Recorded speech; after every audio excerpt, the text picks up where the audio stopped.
gente, boa tarde, então, para todas as pessoas.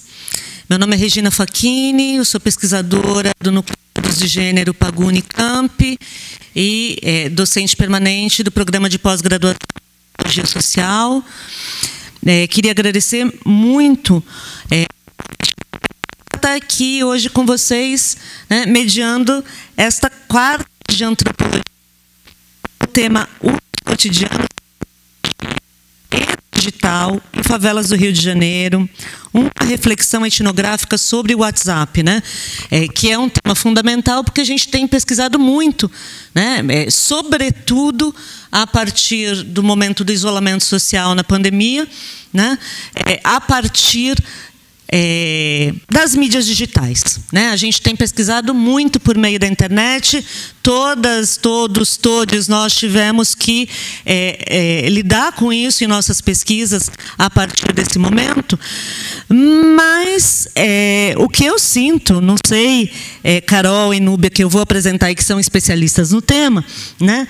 É que a gente tem, que a gente vinha se detendo menos sobre o WhatsApp, né? Então, além da gente ter aqui, né, duas especialistas, duas pesquisadoras, né, maravilhosas, que trabalham nesse tema, né, a gente também está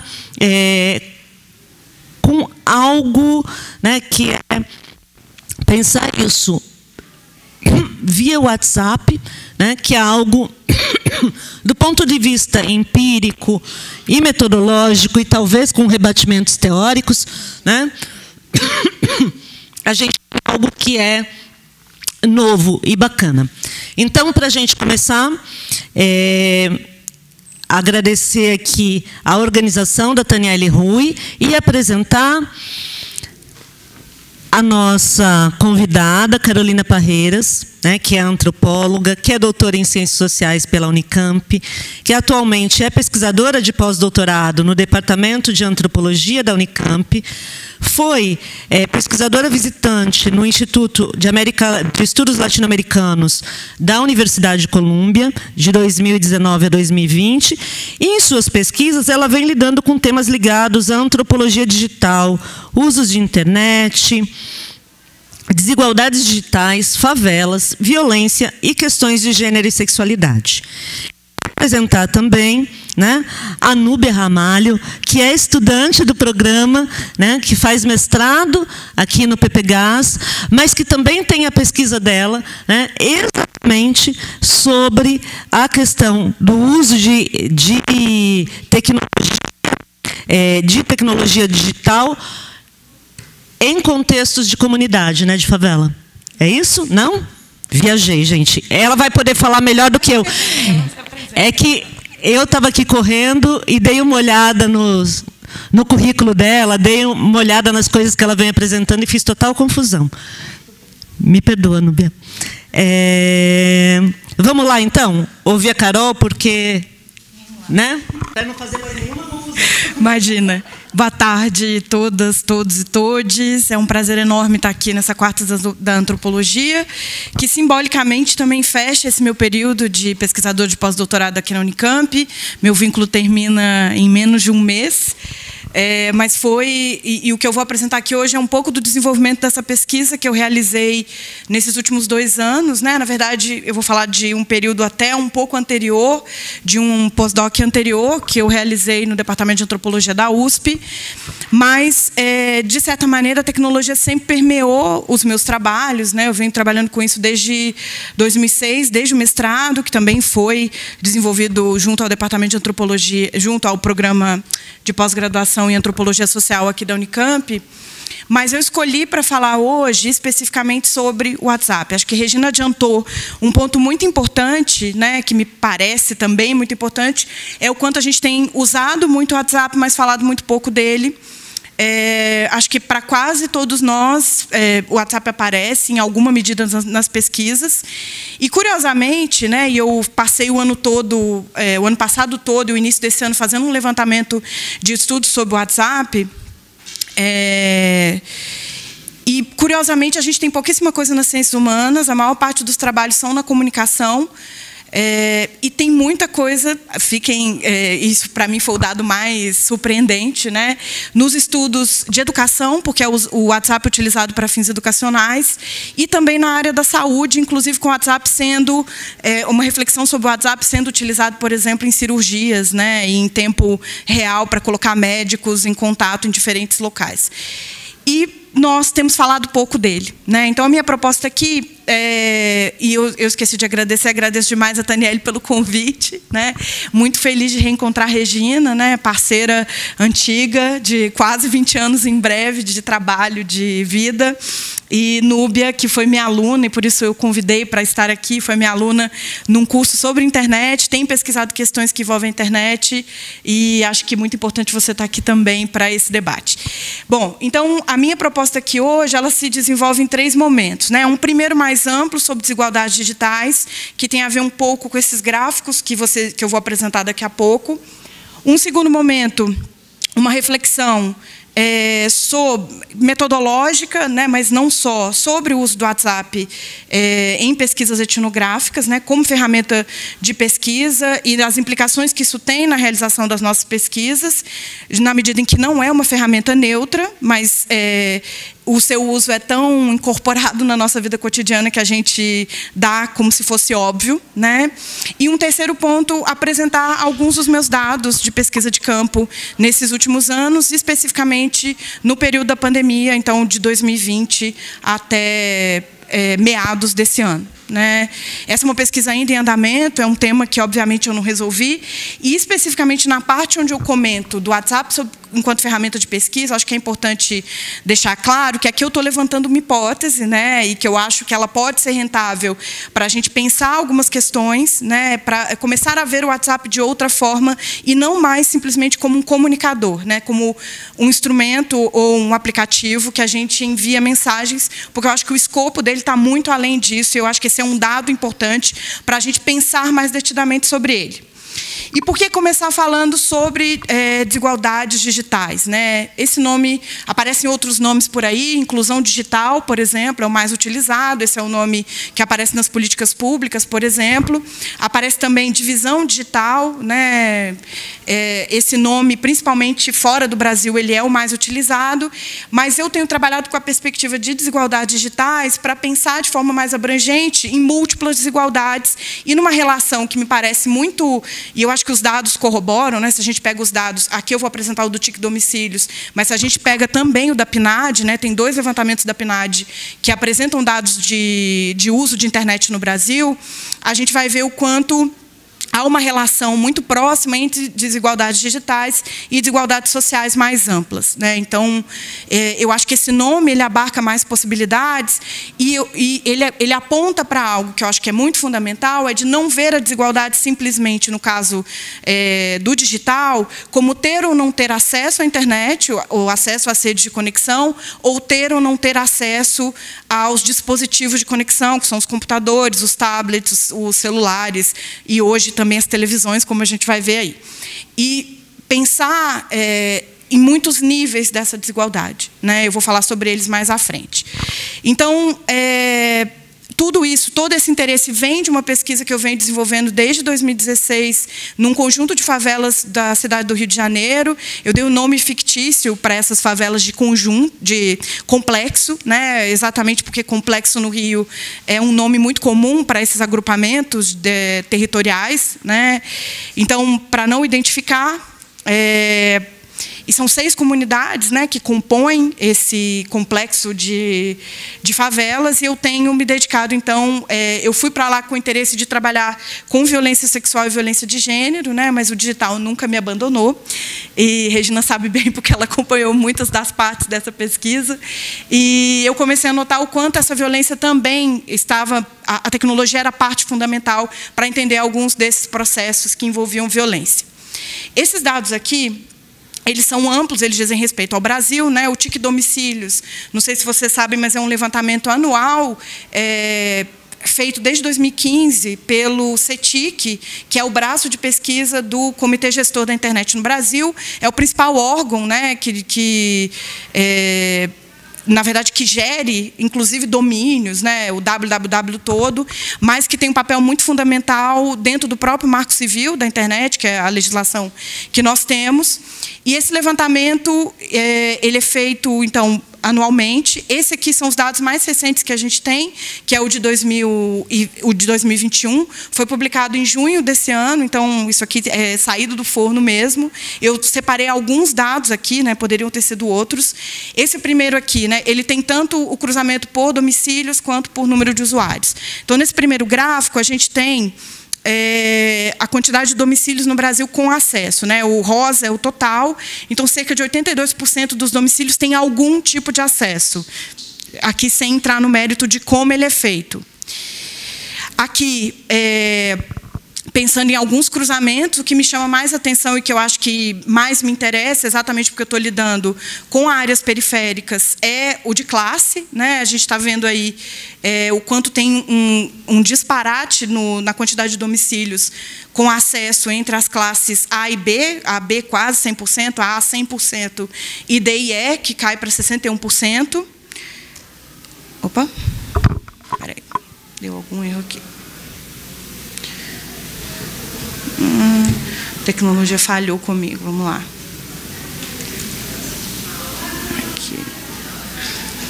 Aqui, de novo, né, o domicílio por classe, aqui a gente vê o gráfico e por ano, né, o comparativo desde 2015, desde o primeiro até esse último. Então, a gente vai vendo o quanto, de fato, a gente pode dizer que houve investimentos, e a gente sabe disso, principalmente nos governos Dilma e Lula, né, teve uma série de iniciativas público-privado para investimento, inclusive em infraestrutura, que garantem um aumento da quantidade de pessoas conectadas, de domicílios conectados, mas a gente tem aqui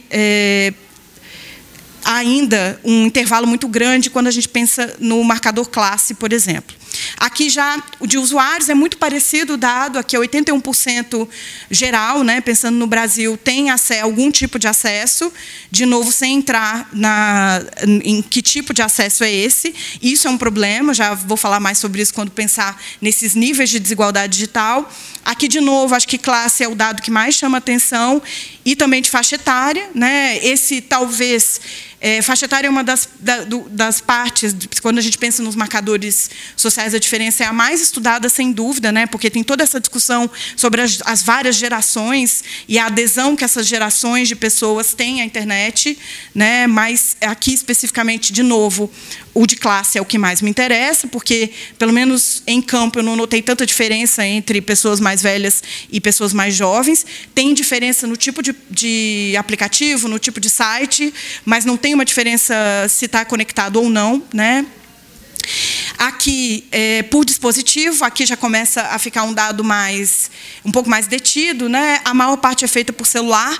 Isso não é um dado irrisório, na verdade, eu acho que ele é muito fundamental, inclusive para a gente entender por que no Brasil o WhatsApp se tornou o aplicativo mais utilizado, né? É um aplicativo que depende do celular, mesmo a conexão feita pelo browser, né? Pelo navegador, ela necessita anteriormente de um cadastro que é vinculado ao número de telefone, né? Então, cada número de telefone é uma conta no WhatsApp. Aqui, a gente tem um crescimento enorme da televisão. Eu acho esse dado muito interessante, porque, vejam, em 2014 era só 7%, e hoje chega a 50%.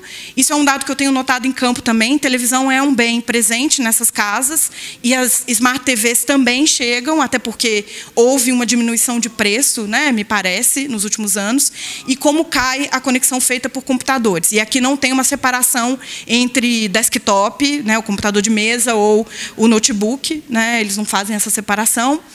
Aqui, uso exclusivo pelo celular, né? Como a gente pode ver, nas classes D e E esse número chega a 89%, isso é muita coisa, né? Eu acho que isso também tem implicações no que eu vou falar daqui para frente, por isso está aqui esse dado. Era o último, acho que esse era o último slide, sim. E, especificamente em relação ao WhatsApp, a gente não tem dados muito detidos, né? Os únicos são de mercado, são de empresas interessadas em pesquisa de mercado, mas eles eu acho que eles já nos dão um indício, né, do quanto o WhatsApp é utilizado no Brasil, né? De acordo com um levantamento realizado por uma dessas empresas, né, ela chama Stata, em 2022, o Brasil atinge 143 milhões de pessoas usuárias de WhatsApp, né? É muita coisa, é o segundo maior usuário de WhatsApp no mundo, né? O primeiro é a Índia, e não por acaso, tanto o Brasil quanto a Índia são os que a gente chama, no nome técnico, é beta tester, né? Mas são os testadores de novidades no WhatsApp. A última delas é essa transferência de dinheiro utilizando, sem precisar sair do WhatsApp, né? Então, Brasil e Índia são os únicos 2 países em que isso hoje é possível. E a ideia é que, obviamente, isso seja expandido para o resto do mundo. A América Latina, como um todo, na verdade, tem números muito significativos, né? Não é à toa que a maior parte dos trabalhos nas ciências humanas também vem da América Latina, né? Os principais, né, nesse meu levantamento, são todos relativos à América Latina. Agora, tem uma questão muito importante, como eu disse, em relação às desigualdades digitais, e que esses dados aqui eles já nos dizem muita coisa, mas eles não nos dizem tudo, né? Eles contam de uma parte da história que é da materialidade da conexão, da existência da conexão e da existência do dispositivo para que essa conexão seja realizada. Mas uma coisa importante é que ter acesso não é igual a um uso regular e informado de nenhuma dessas tecnologias, né, da internet como um todo. E, por isso, a gente tem que compreender desigualdades digitais a partir desses vários níveis e de fatores que são globais ou a outros fatores que são locais e que dizem respeito tanto a fatores tecnológicos quanto a fatores sociais, né? Então, para realizar pesquisas empiricamente fundamentadas, acho que a gente precisa pensar os modos localizados e contingentes de incorporação da internet e das tecnologias e os seus impactos sociais. A desigualdade, por exemplo, né, e aqui eu vou citar uma dessas possibilidades, na própria estruturação da rede, né, do que dá origem a tudo isso aqui, no que a gente vem chamando hoje de estudos algorítmicos, né, mas que seria essa infraestrutura e estrutura de rede, que elas, por si só, já fazem parte desse grande conjunto de possibilidades de desigualdade, né? Só para dar um exemplo, tem um caso que eu sempre gosto de citar, porque eu acho a análise muito bem feita, de uma autora chamada Ruha Ben-Hamim. Ela traz a perspectiva de raça para os estudos, para os Internet Studies, né? E num dos capítulos de um livro dela que chama Race After Technology, ela analisa o caso das telas, né? Hoje todas essas telas que a gente usa, elas são sensíveis, né, à interação com o rosto de cada um de nós, com a luz ambiente, e ela vai mostrando o quanto essa tela, para ela controlar o brilho, controlar a luz automaticamente, seja a tela do computador, seja a tela do celular. Em geral, essas telas são todas programadas para ler em peles brancas. No caso da pele negra, esse True Tone, né, esse é um nome também que é utilizado, ele não acontece. Então, está na própria estruturação do dispositivo. E está também na estruturação de tudo isso aqui que a gente usa, né, e que está muito além do que a gente pode ver, né? A gente não vê nada disso, mas a gente sabe que tem uma programação por detrás. E que, me parece que, então, essa desigualdade ela envolve as redes sociotécnicas como um todo, e aqui partindo dessa perspectiva que é pensar tanto os entes humanos, né, todos nós que estamos envolvidos e que fazemos uso dessa tecnologia, mas também os entes não humanos que diz respeito a essa infraestrutura, os dispositivos, as redes de conexão. Não é uma novidade, né, essa discussão sobre desigualdades digitais, mas nos últimos anos eu acho que é isso. A gente vem mostrando o quanto ela não diz respeito só aos dispositivos e às redes de conexão, né? Então, eu parto de uma perspectiva que pensa como eu disse, né, em alguns níveis. O primeiro é o meio técnico de acesso, esse é o que eu já falei, o que esses dados, por exemplo, que estão aqui, eles nos dizem bastante a respeito.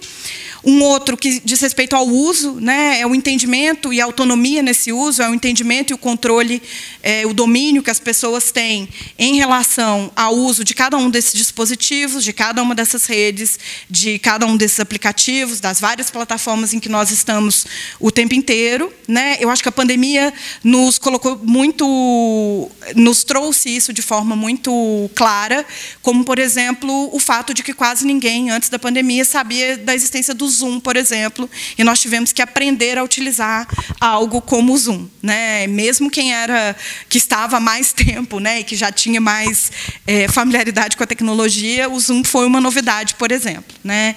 E várias outras, todas essas plataformas de ensino à distância, por exemplo, ou as plataformas criadas para o ensino emergencial, remoto, né? Isso tudo eu acho que diz respeito a isso, e tem um nome que acompanha muitos dos estudos, que é o de letramento digital, né? Que seria esse saber ou não utilizar e ter ou não familiaridade para utilizar todas essas possibilidades que a internet traz. Uma outra questão é o propósito de emprego da tecnologia e da internet, né? Em que medida esses vários usos que as pessoas fazem, eles são convertidos ou não em ganhos concretos na vida delas. No caso do WhatsApp, eu acho que ele é um caso de sucesso em relação a esses ganhos, porque, como a gente vai ver daqui a pouco, né? E principalmente quando eu apresentar os meus dados de campo, ele tem usos muito práticos na vida das pessoas, e talvez por isso ajude a explicar o quanto ele se tornou algo incorporado na vida cotidiana, inclusive na nossa, né? E, então, eu acho, né, que o que é importante dizer aqui é que a gente está falando de muitos níveis de desigualdades, né? Esse é o principal ponto.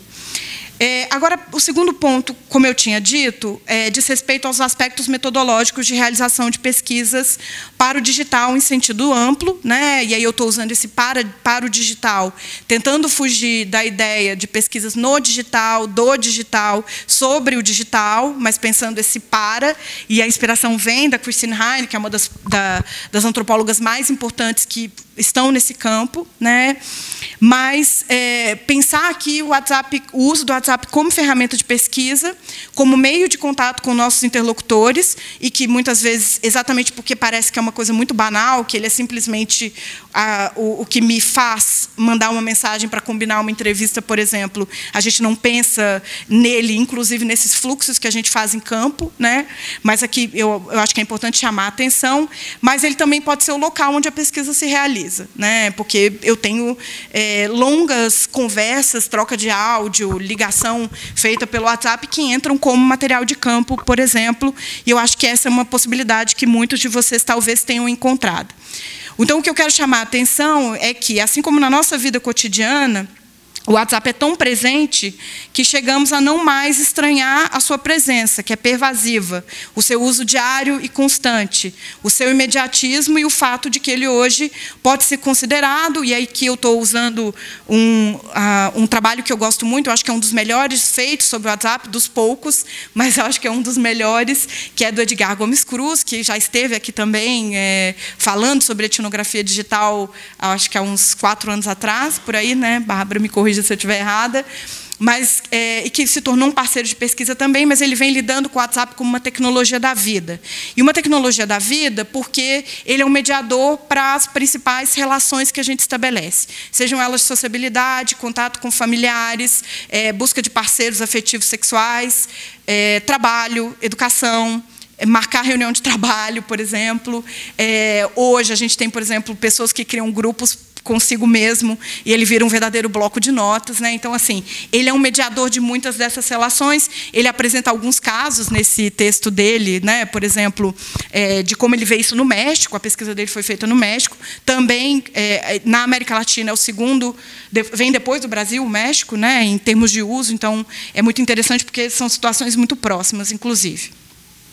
Então, as pessoas e nós mesmos utilizamos o WhatsApp para fins múltiplos.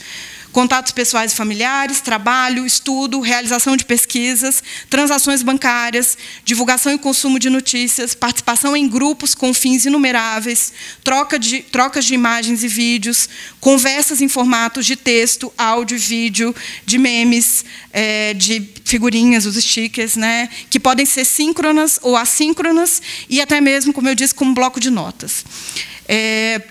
O WhatsApp é tão presente no Brasil que ele ganhou um nome próprio, que é o aportuguesamento que fizemos, e que ele vira o Zap ou Zap Zap, né?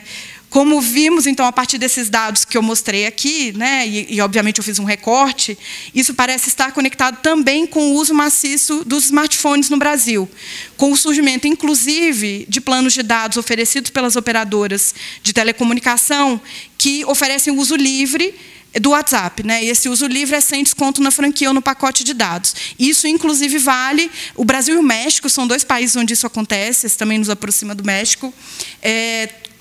A gente pode ir em qualquer uma das operadoras que a gente tem aí, e mesmo os planos pré-pagos, né, que são os mais simples, eles têm o WhatsApp incluído. Ele não desconta. A internet pode parar, eu não consigo mais ver um vídeo no YouTube, não consigo mais entrar num site para ver alguma coisa que me interessa sobre o Auxílio Brasil, por exemplo, mas o meu WhatsApp continua funcionando. Isso é muito importante porque, em muitos momentos, para as minhas interlocutoras, ele foi a única parte que funcionava, né, elas estavam ali conectadas, e ele era o único meio funcionando naqueles celulares. Então, inegavelmente, nós estamos falando de um aplicativo que foi incorporado em cotidiano, né, e aqui também utilizando os termos da Christine Heine, que passa a ser quase óbvio e banal, com formas de uso que parecem altamente intuitivas e facilmente captadas por todos. Para autoras como Matassi, que também é um estudo sobre a Argentina, sobre o WhatsApp na Argentina, a presença do WhatsApp em determinados contextos é tão ubíqua que podemos falar em sua domesticação, perspectiva que leva em conta o que os artefatos digitais significam, como são experienciados e os papéis que eles passam a desempenhar na vida das pessoas. A minha proposta tem sido, então, defender um estranhamento do WhatsApp, seja quando tentamos compreender as conexões e usos que ele possibilita, ele, então, como locus da pesquisa de campo, seja quando ele aparece como meio de contato com nossos interlocutores e interlocutoras. Ele não é, então, algo menor ou simplesmente dado em nossas pesquisas. Desse modo, para estranhá-lo, meu ponto de partida foi entender seus modos de funcionamento, procedendo à sua descrição detida, tal como fiz no meu doutorado, com o Twitter, que naquele momento era uma grande novidade. Tal como naquele momento, continuo acreditando e defendendo que devemos proceder a boas descrições das plataformas, sites, redes sociais, aplicativos e quaisquer outros artefatos digitais, tal como elas se apresentam no momento de nossas pesquisas. Lembrando que essa conformação do WhatsApp que eu estou falando, sobre a qual eu estou falando hoje, não necessariamente vai ser a mesma daqui a um mês. Essas coisas mudam muito rapidamente. Citando de novo o exemplo do Twitter, eu fiz pesquisa entre 2010 e 2012. O Twitter era uma grande novidade. Tinha um corte de classe, né, muito óbvio no Twitter, que eu acho que já diminuiu bastante. E, naquele momento, por exemplo, a gente só podia postar mensagens, fazer postagens de 140 caracteres. Hoje já é 280. Naquele momento, não existia RT automático, que é esse retweet automático. Tinha que colocar escrito RT, arroba e citar. E depois copiar e colar. Não existia a possibilidade de fazer fios, essas threads que tem hoje. Não era possível colocar imagens em alta definição, como tem hoje, e com o corte para aparecer na sua timeline, né? Então, assim, essas coisas vão mudando. Então, por isso, a necessidade da descrição. E, indo mais longe, o que eu pesquisei no mestrado, por exemplo, sequer existe mais. Seria uma arqueologia do digital, que foi o Orkut, né? E que bom que, naquele momento, eu descrevi o Orkut, porque tem uma geração que sequer teve contato com o Orkut, né? E que foi tão fundamental para a gente entender a própria popularização da internet no Brasil, né? Então, acho que isso é um ponto importante de dizer, né? Então, ao proceder dessa forma com o Twitter, eu consegui compreender, por exemplo, como o nome rede social, que ainda continua popular, mas naquela época estava no auge do uso desse termo, né, parecia insuficiente para dar conta das muitas possibilidades de uso, de contatos, de fluxo e de conexões que o Twitter permitia. O mesmo vale para o WhatsApp. Outro ponto que me parece fundamental é mudar a definição técnica sobre o WhatsApp. Ele não é simplesmente um aplicativo para comunicação, mas se assemelha cada vez mais a uma plataforma. Nos últimos anos, um dos campos dos Internet Studies que mais tem se desenvolvido é o campo que hoje a gente conhece como estudos de plataformas. Plataformas, no senso comum, normalmente são entendidas apenas pelo viés econômico ou por suas características estruturais. Concordo com Van Dijk, que eu acho que é uma das melhores autoras desse campo, né, que para entender o que seriam as plataformas digitais, precisamos levar em conta as estruturas sociais, na medida em que as próprias plataformas estão produzindo formas muito particulares de formatação do social. E, de novo, aqui, eu acho que nos importa muito pensar nessa perspectiva sociotécnica, né? Nesse sentido, as plataformas são parte inextricável desse encadeamento de relações. Creio que esse é o caso do WhatsApp, na medida em que, para além de concentrar uma série de atividades em seu interior, permite novas conformações das relações sociais, as quais possuem diferentes efeitos, inclusive políticos, né? Vide a eleição de 2018, a quantidade de disparos em massa de mensagens que ocorreu ali dentro, a dispersão em alta escala das fake news, tudo isso muito bem analisado por Letícia Cesarino, que também é uma das pessoas que lidou com o WhatsApp, hoje migrou, né? Vem estudando o Telegram, né? Mas essa perspectiva de pensar o WhatsApp como uma plataforma, ela é importante porque ele concentra uma série de operações hoje ali dentro que fazem com que ele não seja simplesmente algo para se trocar mensagens, né? Além disso, pensar o WhatsApp enquanto plataforma digital faz com que a gente se lembre que ele é produzido e provido por uma Big Tech, que hoje é o Grupo Meta, né? O conglomerado criado pelo Mark Zuckerberg, o que a gente mais conhece é o Facebook, mas o WhatsApp foi adquirido pelo Facebook há alguns anos atrás e faz parte desse Grupo Meta. Então, o WhatsApp está longe de ser algo neutro, e eu acho que isso é algo que a gente precisa levar em consideração em nossas pesquisas. Na verdade, esse é um ponto que eu acho que a gente tem que levar em consideração para qualquer plataforma digital que nós formos utilizar nas pesquisas. Nós estamos lidando com plataformas que têm um código de programação que não é neutro, que são altamente excludentes, que são altamente desiguais, né? E o WhatsApp, isso vale, né? E um outro ponto é que, ainda que seja garantida o que eles chamam de criptografia de ponta a ponta, o problema me parece ser anterior, né? E vale também para outras plataformas, sites e aplicativos, que nós estamos utilizando uma ferramenta sobre a qual não temos um conhecimento detalhado da programação, dos termos de uso, ninguém lê, né? Convidaria aqui alguém a dizer se leu, eu li, porque eu estou fazendo pesquisa sobre isso, mas senão não teria lido, né? E, mais importante, da gestão de dados realizada. Eles dizem que o dado é criptografado, mas não tem nada que nos diga que o dado é criptografado, né? Mas qual a importância de pensar o WhatsApp como plataforma? Sobretudo, chamar a atenção para as múltiplas operações que ele permite, pela integração possível com outras redes e plataformas, a partir dos compartilhamentos e também, hoje, dos stories, né? Isso também é uma novidade, e que perpassa todo o Grupo Meta, né? Isso está no Instagram, que também é do Grupo Meta, isso foi levado para o Facebook também, né? Pelo fato também de hoje serem possíveis as operações bancárias, todas com essa mediação nada irrisória, segura ou neutra do Grupo Meta, né? O WhatsApp é um comunicador, mas ele vai muito além disso. E eu acho que isso é importante da gente levar em consideração. E, por fim, né, eu passo, então, a algumas das situações que envolvem o WhatsApp na minha pesquisa de campo. Como eu disse, eu venho fazendo pesquisa desde 2016, nesse conjunto de favelas no Rio de Janeiro. Fui para lá interessada, eu fui para lá, na verdade, trabalhar em ONG muitos anos atrás. Depois voltei para a universidade e fui fazer pesquisa interessada em compreender violência sexual e violência de gênero nesses contextos. E, desde então, eu tenho notado o quanto a tecnologia é um fator fundamental, mas também o quanto o WhatsApp aparecia como um mediador dos meus contatos com essas pessoas, especialmente, e primeiramente, né, era simplesmente o meio pelo qual eu marcava minhas idas, era o lugar que era utilizado para me avisar, por exemplo, se era um dia seguro ou não para estar nesses territórios. A gente sabe que se tratam de territórios militarizados, então eu sempre utilizava o WhatsApp para esse contato inicial com as minhas interlocutoras, para saber se eu poderia ir ou não a campo, né?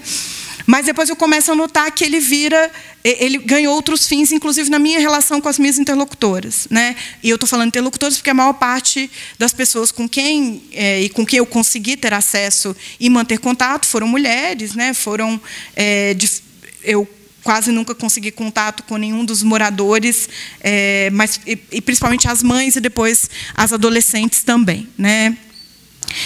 também foi pelo WhatsApp que eu comecei a receber a maior parte dos relatos de violência. Mesmo que eu estivesse ali presencialmente, né, e esse tema é o que tinha me levado até lá, especialmente aquelas que envolviam intimidades, envolviam sexualidade, gênero, questões familiares, essas narrativas só chegavam a mim pelo WhatsApp, né? Nesse sentido, a ferramenta ela se converteu numa espécie de confessionário, de mediador dessa narrativa de segredos e de assuntos que as minhas interlocutoras julgavam ser muito difícil falar diretamente ou presencialmente quando eu estava entre elas, né?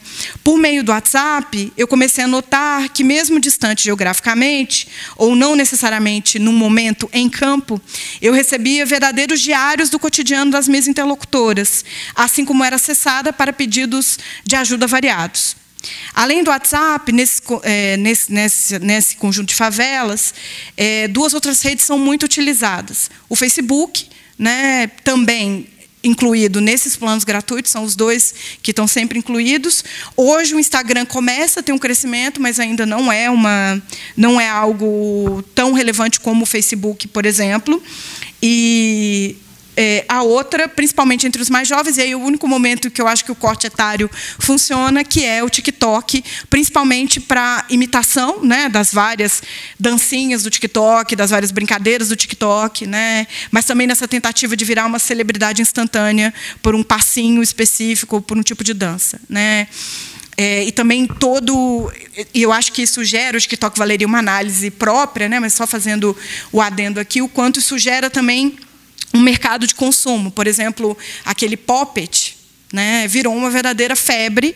Poppet é um brinquedo que foi desenvolvido para crianças autistas, na verdade, que é aquele que você fica apertando, literalmente, né, e que virou uma verdadeira febre, e eles descobriram pelo TikTok. O outro é aquele polvo que fica feliz e triste, né, que também virou e que está em vários dos vídeos deles, né, pensando que esses são contextos de precariedade, né, isso tudo são brinquedos que têm um custo relativamente alto, né, um Poppet, quando foi lançado, custava, em média, R$30, R$40. Obviamente, depois chegou no camelô e no comércio informal e passou a ser R$10. Mas, no começo, isso, sem dúvida, era um gasto, né? Tem até chinelo de Poppet agora, que é tipo chinelo com a tira e é um Poppet em cima. Achei interessante. Uma outra coisa, né, que essa observação é importante, né, tanto do Facebook quanto do TikTok, porque ela nos faz ir além das questões de ter acesso ou não aos dispositivos e redes de conexão, como eu venho falando, né? Não se trata de estar conectado ou não, eles estão conectados. A grande questão é que eles possuem algum tipo de conexão, mas não necessariamente o melhor e uma condição adequada para a conexão. Esse é o caso de grande parte das minhas interlocutoras, né? A conexão existe, ela é algo altamente valorizado, mas ela se dá de modos bastante particulares, com o uso quase sempre dos telefones celulares e das redes móveis de conexão 3G e 4G. O 5G, nesse contexto, dificilmente vem sendo utilizado, porque você precisa de um equipamento específico, não é todo celular que tem acesso à rede que já está disponível 5G, né? E uma coisa, por exemplo, que eu acho importante notar é que, e a pandemia deixou isso muito claro, e esse dado veio quando houve o primeiro cadastro, você se lembra, para o auxílio emergencial.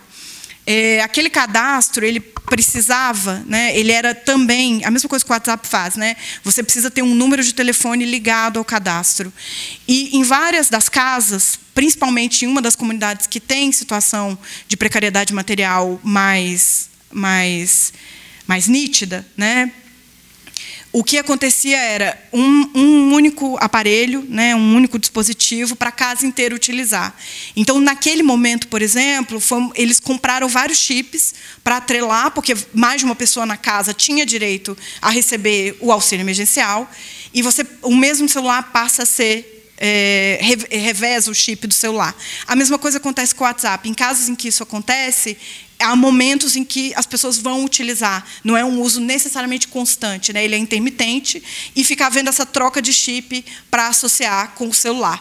Isso tem muitas implicações, como, por exemplo, dificilmente as pessoas que estão fazendo essa troca têm acesso à memória que elas criam no WhatsApp, porque absolutamente tudo é apagado nessas trocas, né? Isso acontece também para utilizar o Facebook, mas aí não precisa necessariamente do chip, né? Você tem que logar e deslogar em contas diferentes.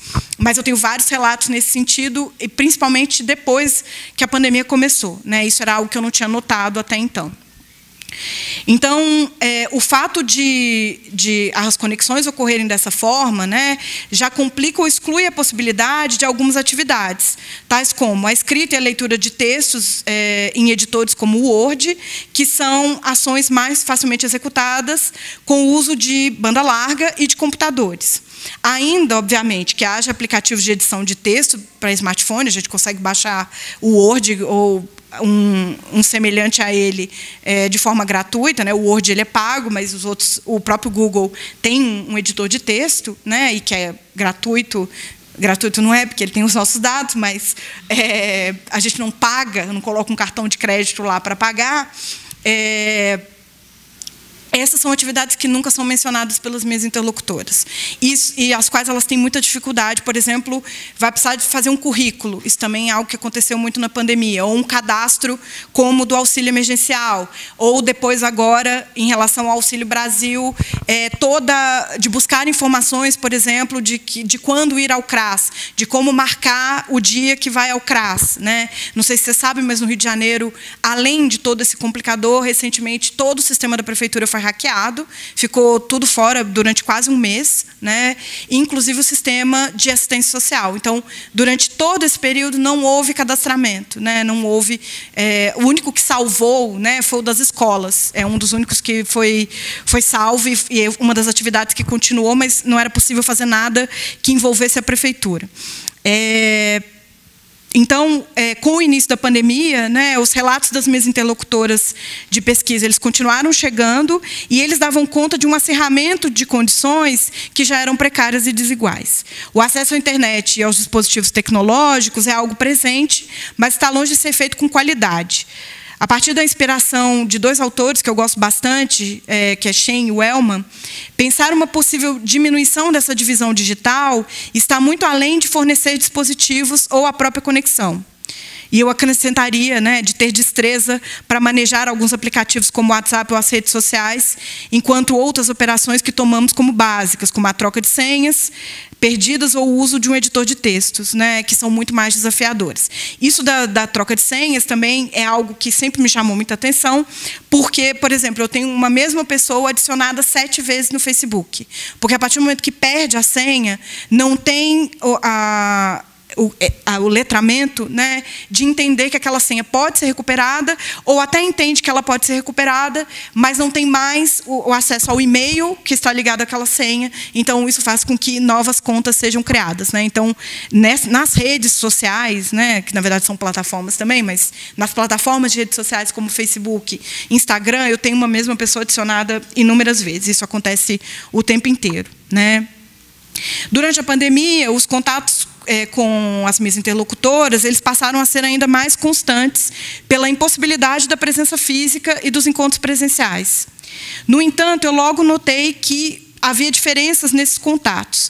Eu deixei de receber áudios e vídeos, que eram bastante comuns até então. E eu demorei a perceber isso, na verdade. Isso aponta para 2 questões. A primeira diz respeito ao letramento digital e a facilidade permitida pelo WhatsApp do uso de variados formatos de mensagens, textual, em vídeo, em áudio.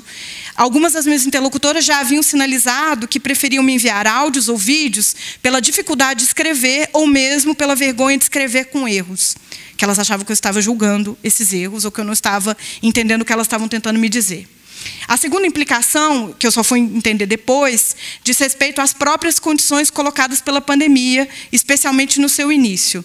Temas sensíveis, como eu disse, se tornaram muito comuns, né? Eu sabia, às vezes, por exemplo, tem um caso que eu analiso num artigo, que uma das minhas interlocutoras foi expulsa de casa pela mãe, porque a mãe achava que ela estava dando em cima do padrasto. né, e acusou ela, expulsa ela de casa, tem uma agressão física, e ela está naquele momento, né, dessa saída de casa, e ela vai me narrando todo aquele acontecimento à medida que ia, até ela conseguir um lugar, ou uma pessoa que a abrigasse, pelo menos naquele momento. Isso era de noite, isso era de madrugada, na verdade, era tipo 1 da manhã, e as mensagens chegando, eu acordei, porque vibrou, né, aí eu acabei acompanhando e dialogando com ela naquele momento, mas e depois isso também foi algo que ela me relatou em áudio, né?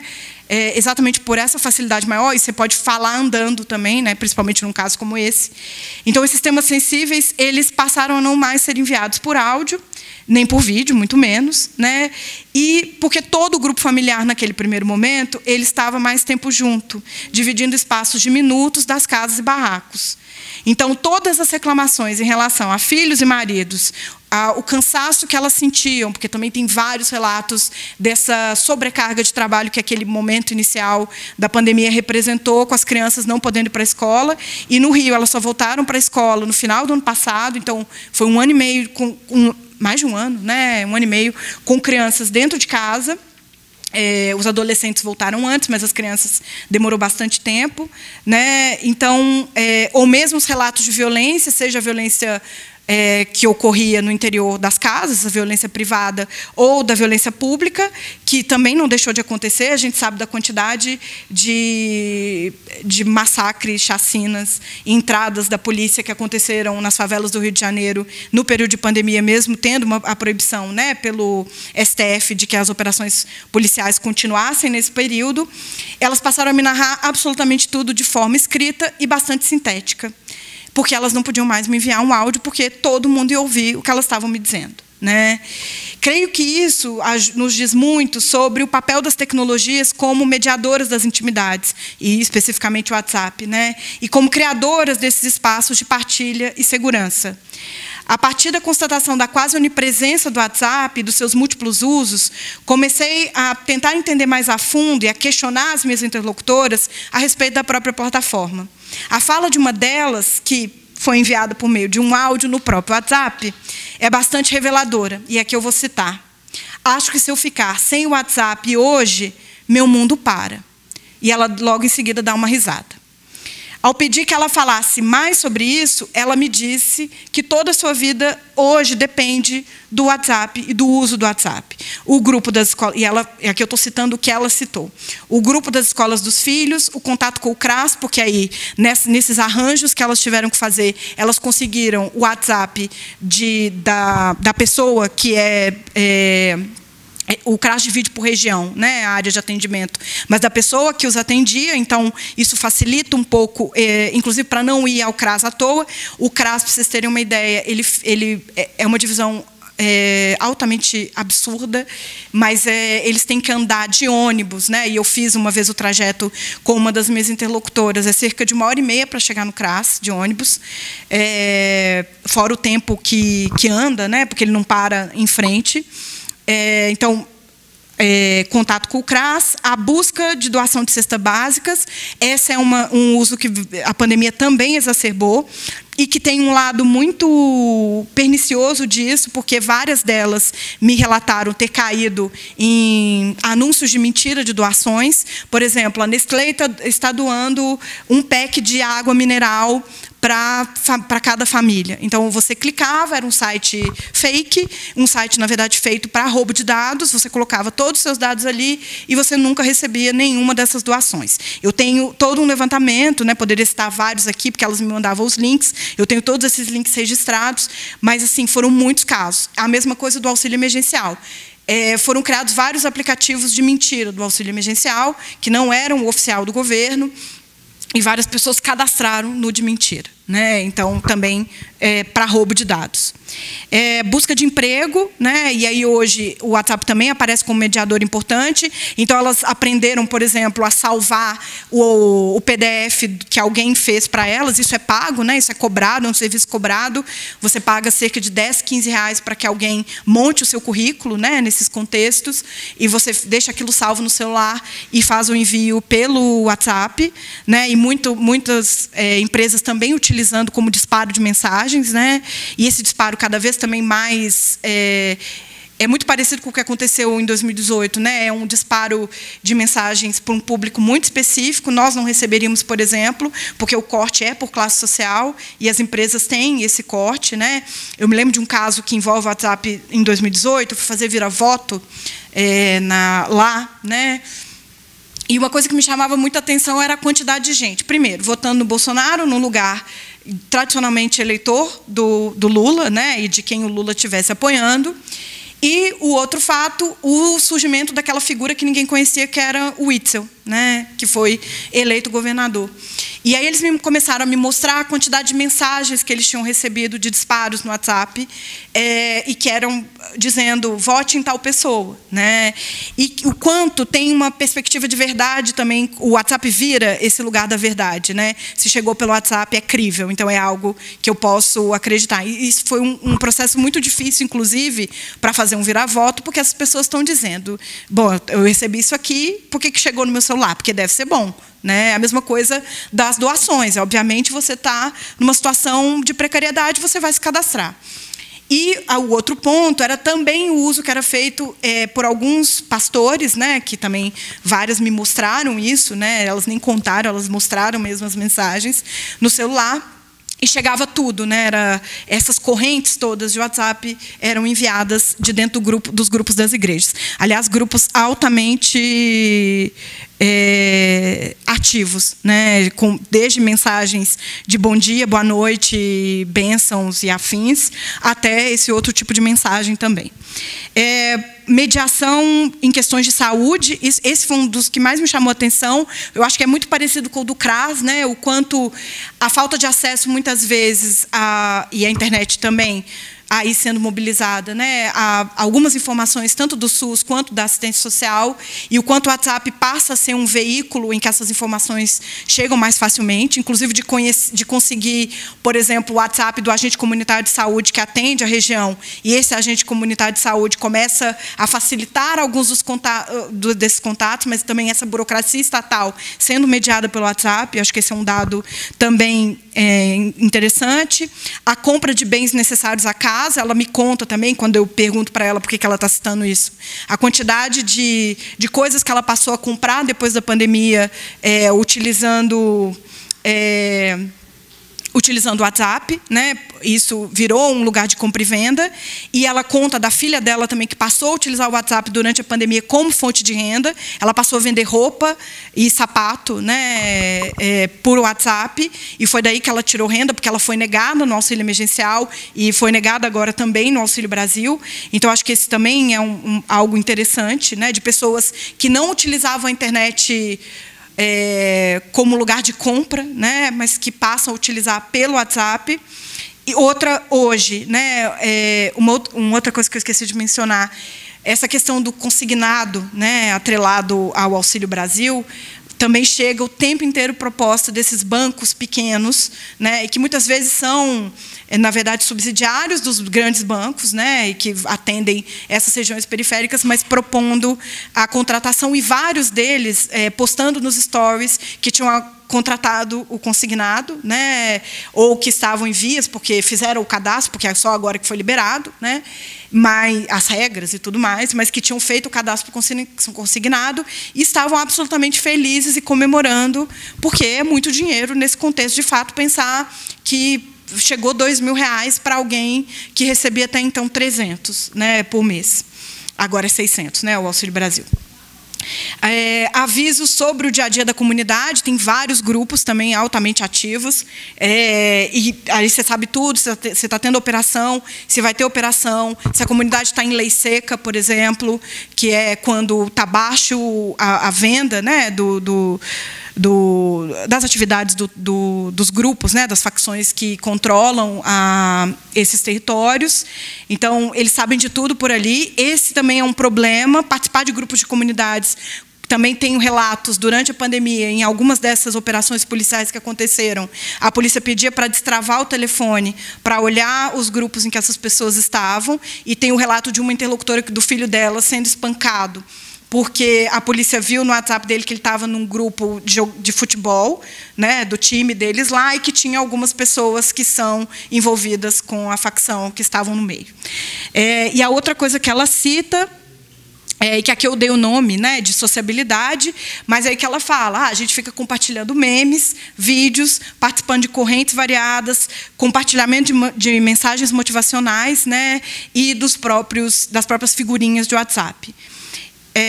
E um uso que me parece, eu vou terminar com ele, né, até para a gente poder fazer o debate, que e esse está ainda por entender, por isso eu disse, isso aqui é ainda andamento, mas é algo que me chama muita atenção.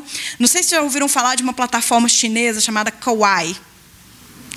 Pois é, o Kawaii virou uma verdadeira febre nesse contexto onde eu faço pesquisa, e o Kawaii é assim, você entra e você fica assistindo vídeos e ganhando dinheiro para assistir vídeos. Você ganha centavos, né? E quanto mais vezes você compartilha esses vídeos, mais dinheiro você ganha. E aí várias das minhas interlocutoras passam o dia ligadas no Kawaii e compartilhando tudo nos stories e enviando para toda a lista de contatos do WhatsApp, porque isso significa, o compartilhamento te dá mais moedas ali.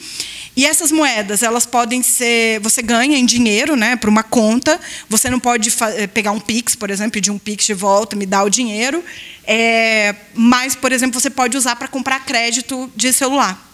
Né? E para manter tudo isso aqui funcionando, porque eu acho que a gente já pode notar o quanto é muito fundamental ter uma conexão. A gente sabe disso na nossa vida, mas também nesses contextos é muito fundamental. Então, e por isso, de novo, acho que isso corrobora de novo o quanto o WhatsApp tende, eu acho que hoje já virou, né?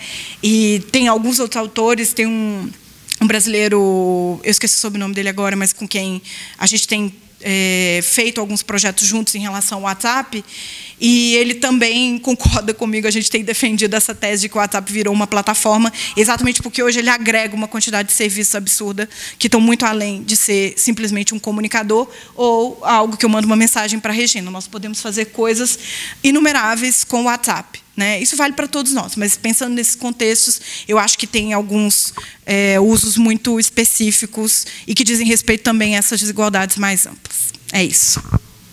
Obrigada, gente.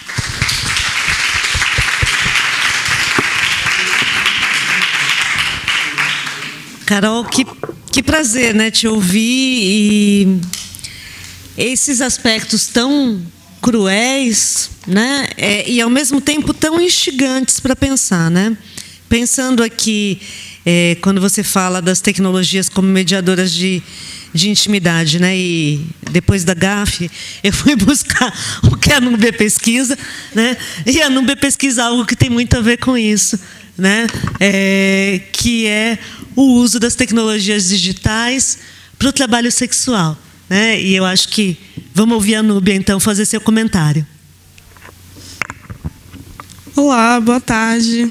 Eu quero começar parabenizando a professora Taniele pela organização, agradecendo muito pelo convite. É uma honra dividir a mesa com a professora Carol e a professora Regina.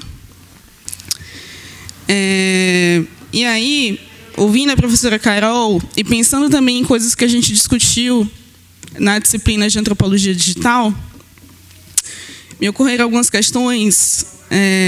Primeiro, é importante, cada vez mais, conforme a nossa vida vai ficando cada vez mais permeada pelo digital, é cada vez mais importante que a gente se dedique a aprofundar a compreensão sobre os usos desse digital e também pensar como o digital, a partir do momento que é apropriado por esses sujeitos, né, pode ser útil para revelar essas desigualdades que a Carol falou tanto, essas vulnerabilidades, não somente no tocante ao uso das ferramentas digitais em si, né, não somente no tocante ao acesso, mas também no que se refere às diversas possibilidades de comportamento que pode se dar no online, né? E aí, pensando em WhatsApp especificamente, e considerando a conjuntura que a gente vive hoje, né, de véspera de eleições, não dá para não pensar em como esse comportamento também afeta a dinâmica política, né? A Carol mencionou muito bem aí, falando sobre a disseminação de fake news, discursos de ódio, como isso se dá de forma muito capilarizada pelo WhatsApp. E aí tem 2 pontos que eu vou levantar a bola para a Carol discutir melhor, que eu acredito que todo mundo que está agora com essa tarefa de escrever uma dissertação, a tese, se pega, né, em algum momento que tem que lidar com as tecnologias, pensando em termos metodológicos mesmo, assim, como é que se dão essas relações de confiança mútua, né, que se tem que construir com os interlocutores, e essas noções de intimidade digitais. E o outro ponto é uma provocação, na verdade, né? O sociotécnico muda completamente a etnografia,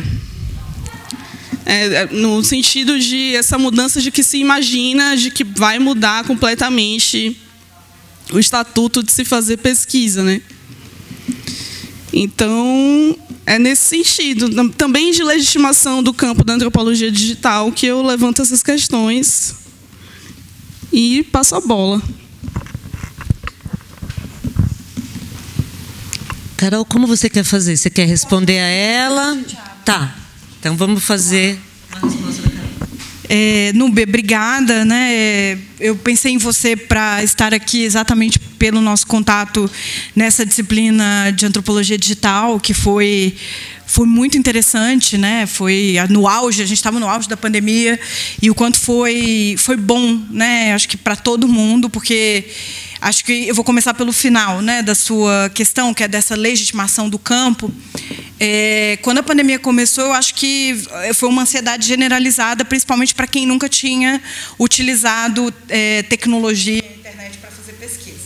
Eu me lembro, bem no começo da pandemia, em maio, a gente fez a loucura, eu e Bárbara, de propormos aqui no IFISH mesmo um mini curso, né? E naquele minicurso, para mim, todas aquelas ansiedades ficaram claras exatamente ali. A gente teve mais de 1000 inscritos, uma loucura, a gente não tinha como fazer, não tinha nem meios técnicos de como fazer aquilo, né? Mas eu acho que a pandemia, na verdade, ela chama a atenção para uma série de processos mais amplos. Tá certo? Ah, tá. Oi. É para gravação, é.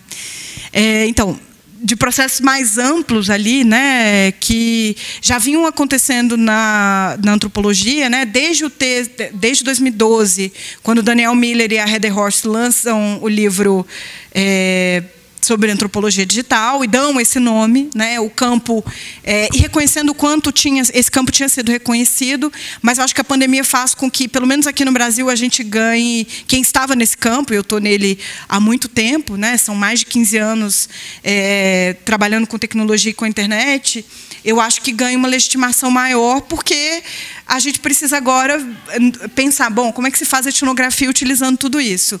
E que, na verdade, não muda, e que eu acho que tem a ver com a pergunta da Núbia, né? Tudo aquilo que a gente aprende, né, e principalmente que não há um manual de como fazer etnografia, eu acho que muito do que a gente faz nas etnografias que não utilizam a internet, que não utilizam tecnologia, elas valem para o digital também, né? Esse contato com os interlocutores, e forjar esses contatos de inúmeras formas possíveis, a criação de intimidades, né?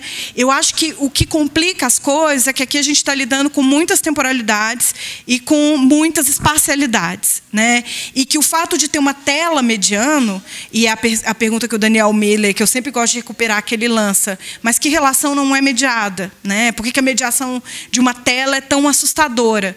Porque durante muito tempo, e eu ouvi isso inúmeras vezes, né, nesses anos todos, ficava parecendo que fazer etnografia digital era copiar e colar, por exemplo. Era chegar no Orkut, numa comunidade, copiar e colar o que estava num fórum. E nunca se tratou disso, né? Na verdade, sempre se tratou de fluxos, de seguir, de tentar entender os usos que as pessoas estavam fazendo, de tentar entender o próprio arsenal sociotécnico. Acho que sim, muda a perspectiva, porque você passa a considerar outros entes, que são esses entes maquínicos, como actantes também, né? E no Brasil a gente tem, inclusive, trabalhos muito competentes nesse sentido, como os que foram feitos pelo Jean Segata, Teófilo Cifiotes e todo o grupo deles, né? Maria Elisa Máximo. e que são muito importantes por trazerem essa outra perspectiva. E eu acho que hoje, cada vez mais, o sociotécnico é importante, porque para a gente pensar mesmo nessas estruturas que estão além daquilo que a gente vê muito imediatamente. Não que todo mundo vai ter que trabalhar com algoritmo, mas é simplesmente saber que tudo aquilo que a gente está usando tem uma série de políticas que por trás disso tudo, que tem uma grande empresa de tecnologia. E quase tudo que a gente usa, gente, é dominado pelos mesmos grupos, né? Ou pelo Google, ou por esse grupo do Facebook. Pouca coisa escapa disso. O TikTok escapa disso, por exemplo, né? Estou pensando que escapa. O Twitter ainda escapa. Mas um Twitter que provavelmente vai ser comprado por Elon Musk. Então, assim, né, em que medida a gente está falando de uma série de políticas aí das plataformas, né, ou dessa infraestrutura de dados, que é importante da gente levar em consideração e que eu acho que a antropologia digital também tem se debruçado sobre isso, porque seria impensável há alguns anos, por exemplo, isso que a gente chama de Big Data, por exemplo, que são essas quantidades enormes de dados e de dados que estão interligados e que nós todos estamos produzindo agora, né, e que vários deles foram para vazamentos, né, como que a gente teve, e não se enganem, estava o dado de todo mundo lá nesse último que houve, né, e que foi um vazamento de uma empresa que presta serviço para o governo federal, que teve uma brecha de segurança e vazou o dado de todo mundo. Isso tudo, né, seria impensável um antropólogo lidando com Big Data há alguns anos. Mas eu acho que a antropologia tem perspectivas muito interessantes para esses dados também, né, de dar um olhar mais particularizado e além desses números, né, e pensar na relação dos dados. Porque isso é uma coisa que quem está muito ligado no quant, e principalmente porque quem está lidando com isso até então eram pessoas que vêm das áreas de tecnologia, elas têm uma dificuldade tremenda de fazer a relação dos dados. E por isso que tem um monte de antropólogo hoje trabalhando com isso. Tem antropólogo estudando algoritmo, estudando como é que um algoritmo é produzido. E um algoritmo, e só para dar uma ideia, né, eu sempre gosto de gênero, por exemplo. É uma discrepância da quantidade de homens e mulheres que são programadoras, que estão ligados à tecnologia da informação, né? Então, isso vai para a programação que é gerada? Sem dúvida. Né? Tem poucas pessoas negras, por exemplo. Isso vai? Bom, esse exemplo da tela, eu acho que ele já nos diz muita coisa. Né? Então, é altamente excludente. É um absurdo, por exemplo, a gente pensar que algo maravilhoso que o Google criou, que é aquele Google, o autocompletar do Google, que a gente começa a pesquisa e ele gera o resto, várias palavras-chave ele não completa, todas elas ligadas à sexualidade, por exemplo.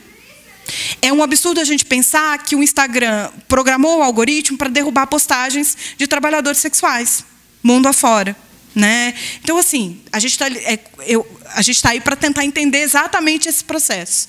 Então, entender o sociotécnico também é importante. Por mais que a gente não vá pela perspectiva, como eu disse, porque eu acho que tem uma leitura muito rasa dessa ideia de trabalhar com o sociotécnico nos Internet Studies, que vem muito da ideia de que necessariamente a gente vai ter que ficar na teoria Torrede do Latour. Mas acho que está muito além disso. Hoje a gente está muito além. É muito útil que aplicar o Latour esse campo, sem dúvida, mas eu acho que é uma conjunção. Tem gente fazendo em outras perspectivas, né? Como, por exemplo, da experiência de uso, essa ideia do uso, por exemplo, né? E de questionar quem é usuário, né? Porque não é todo mundo que a gente pode dar um nome de usuário, por exemplo, né? E a outra coisa que você falou, Nubi, que eu gostaria de comentar, essa dinâmica política do WhatsApp, né? Isso está acontecendo, a gente sabe que hoje tem uma tentativa de controle, né, antes das eleições, e assinaram acordos, mas a gente sabe o quanto não valeu muita coisa. Né? E, por exemplo, o Bolsonaro tem uma conta ultra ativa no Twitter, ele é o maior propagador de fake news do universo, e ele está lá com uma conta, inclusive, certificada. Ele não foi expulso da plataforma, e poderia ter sido, como o Trump foi. E ele poderia ter sido quando aconteceu aquele caso do Golden Shower, que vocês devem se lembrar. Ele ficou suspenso, né? Teve um dia de suspensão da conta e várias pessoas pediram a exclusão, porque aquilo não era uma postura adequada, né? O que é o Golden Shower, e que é muito curioso, e aí tem antropólogos estudando isso, como a gente vai ver, por exemplo, nos sites de pornografia, que no Brasil tem um boom de pesquisa por Golden Shower e de vídeos com Golden Shower. Óbvio. Claro, as coisas estão ligadas. Educação e sexualidade. Exato, é isso aí. Exatamente. E aí e foi tão gritante que o Pornhub, que é o maior desses portais de fácil acesso a vídeos pornográficos, né? Eles têm uma área de pesquisa, tem antropólogos trabalhando lá também, que são estatísticas em relação ao pornô mundo afora, e eles fazem análise desse caso do Golden Shower. Eles pegam o tweet do Bolsonaro, colocam lá e mostram, olha aqui os nossos dados. Quando aconteceu, na semana seguinte, continuou uma semana, a busca tinha 10 buscas num dia, passou a ter 600 mil num dia. Né? Então, assim, a gente pode ajudar a entender isso para além desses números, né? De qual é a lógica que está por trás de tudo isso. Né? E essa ideia das fake news no WhatsApp, essa é a maior dificuldade, na verdade, do próprio WhatsApp e dos termos de uso, porque isso, obviamente, vai contra os termos de uso, mas é muito difícil. E existe uma criptografia, tá? A gente não sabe se ela é o que eles falam, ponta a ponta, peer-to-peer e tudo, mas ela existe. Mas o próprio WhatsApp tem muita dificuldade de controlar a disseminação. Por isso que, por exemplo, eles restringem. Hoje você só pode encaminhar uma mesma mensagem até um número X de vezes, que eu nem sei mais quantas são hoje, na verdade. Ou que você pode ver se alguém, num grupo, por exemplo, se vocês mandarem uma mensagem, se alguém compartilhar, porque não necessariamente a gente ficava sabendo se alguém compartilhou o que a gente falou num grupo, né? Hoje a gente já consegue ver se aquela mensagem foi compartilhada ou não. Mas isso não resolve o problema, porque a rede é muito mais ampla. Mesma coisa do Telegram, que como eu disse, e aí eu indico muito para quem tiver interesse nesse tema, né, o artigo da Letícia Cesarino, que está na revista de Antropologia da USP, sobre Bolsonaro e o WhatsApp, né, ou como é que esses grupos bolsonaristas se organizaram para disparo em massa de mensagens. E houve a contratação, sabemos disso hoje, de máquinas na China, e a máquina é uma máquina mesmo, você põe um chip nela para gerar uma conta e elas ficam disparando em massa, é um robô, né? É um bot trabalhando para você e fazendo disparo em massa. Contra isso, tem muito pouco que a gente possa fazer, né? Assim, brigar com um bot com um robô automatizado é muito difícil, né? Então, esses são os desafios, por exemplo, né? Isso tudo chegou nas minhas interlocutores, por exemplo. E aí, como é que eu vou dizer que aquilo tudo é mentira? Que subsídios eu tenho para ser mais crível do que a mensagem que o pastor enviou? Nenhum, no caso, eu diria. Porque não funcionou muito o vira-voto. Só para... Né, a gente sabe que não funcionou. Gente, com vocês.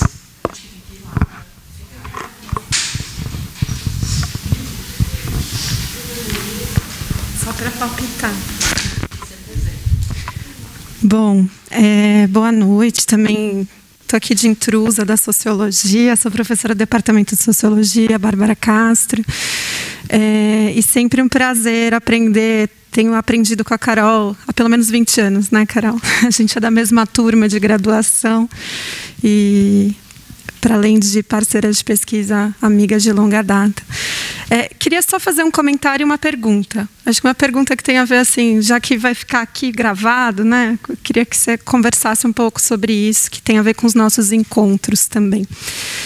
Um comentário que eu fiquei muito pensando enquanto você estava falando, e conhecendo também as outras nuances da sua pesquisa, né? Como que as atribuições de sentido a essa mediação técnica, né, a esse WhatsApp, elas passam pelos sentidos atribuídos pelas práticas, as práticas sociais que eles e elas estão exercendo, né, por meio dessa mediação técnica. Eu fiquei pensando, enquanto você estava falando na descrição dos usos, né, que é uma rede de construção de afeto, sociabilidade, e para todo o resto, como parece um poupa-tempo, né? Eu fiquei fazendo essa operação dessa tradução, né? Um centralizador de uma série de serviços, de políticas públicas, políticas sociais, né? E toda uma comunicação que passa a ser centralizada nesse lugar, né?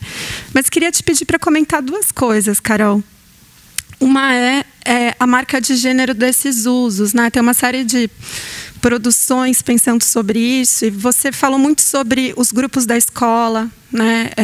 O contato com o CRAS, doação de cestas básicas, né? Que são, assim, intuitivamente tem essa marca, né, da construção e da gestão dessas políticas sociais. Acho que isso também tem a ver, e aí queria te perguntar, tenho essa intuição a partir das nossas conversas, né? Mas assim, também essa marca de gênero das suas informantes, talvez, que dizem respeito a quem está ali interessado em construir redes de afetos pelo WhatsApp, né? Então, eu queria que você comentasse isso um pouquinho, se puder. Porque o tempo inteiro também o que aprendi com você ao longo desse seu percurso de pesquisa é que você fala muito do confessionário, né, como essa metáfora, né? Mas eu fiquei pensando nesse tensionamento o tempo inteiro, né? O espaço da segurança, insegurança, e como isso é mediado por uma série de práticas, e como você foi parar, de novo, na internet por conta das denúncias de violência, né? Que eram praticadas também com o uso desse intermediário. É que você falou do hackeamento, mas tem outras coisas que foram acontecendo ao longo do seu campo, né? Então, também que estratégias que vão sendo construídas, né, a partir dessas práticas que aparecem mediadas pelo WhatsApp. Mas a pergunta que eu falei, vai ficar gravado, queria muito que as pessoas assistissem, tem a ver com o quê, Carol? Com ética, né? E assim, com ética e com, na verdade, esse excesso de informações, vamos dizer assim, que pode estar presente lá. E assim, ética não no sentido do comitê de ética, né? Mas no sentido mesmo desses usos, posso dizer, não estou achando outro vocabulário, mas vou chamar aqui de abusivos, talvez, né, dessas plataformas, né, no sentido de achar que as pesquisas encobertas se justificam por si mesmas, né? Então, o disfarce, o infiltrar-se, né, o não se apresentar, que tem a ver com a pergunta da Núbia, né, dessa questão, enfim, construção de intimidade, construção de afinidades com os informantes, com as informantes, né? Então, se você pudesse comentar um pouco sobre isso, também o que você tem visto, né, nos seus levantamentos bibliográficos e em outras práticas, sobre, primeiro, né, essa relação que precisa ser construída em todo e qualquer meio, mas isso tem a ver também com relação de segurança, etc. E também com essa multidão de informações, né? Porque eu vejo muita gente que está começando a fazer pesquisa que fica numa fissura de copiar e colar e fazer um diário de campo um pouco literal demais, né? Copia e cola todo tipo de informação que aparece. Então, assim, como que você também está lidando com isso, né, na sua pesquisa? Mas era a parte assim mais prática desse lugar tentador que tá tudo ali, né? Então, o que eu faço com esse museu de informações?